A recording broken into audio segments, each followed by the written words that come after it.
Well, this is the depressing tavern. What's the middle used for? Dancing? Welcome to a world that barely survived Cataclysm. An empire comprising 40 towns now essentially have only 3 left. Around them is mostly wasteland. Plus there are raiders. Plus growing crops has become quite difficult as well. In the towns, noble houses and factions vie for control, using subterfuge, money, armies, and lost arcane knowledge, left over from the old empire, all in the hope that unified leadership will halt the crumbling of society and civilization. And in all fairness, greed and self-interest are motivations as well. That tavern looks absolutely delightful now, doesn't it? The visuals back up the grim scenario. The pale, dark, drained color palette helps sell the whole caustic, hopeless world idea. Buildings are broken and grimy too. Just look at this arena, a focal point of the largest city left. Yet some very blocky spectators still use it though, so I would say that the styling itself is quite good, but the graphics not so much. It uses 3D graphics but not the best. Natural terrain especially. Looks jagged with repeating textures.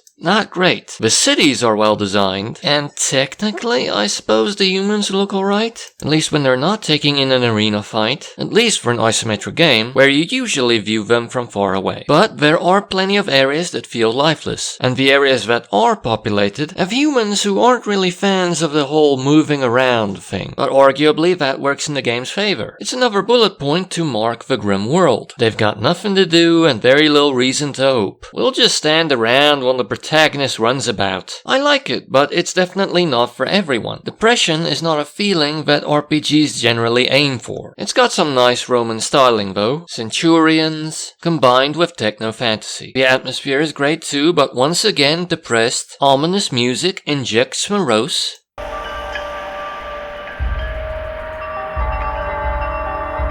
I don't think there's one upbeat track in the bunch. There's no mystical epic that scores your adventure. This isn't an adventure. You've got a job to do in a cutthroat world, with the appropriate city hangouts.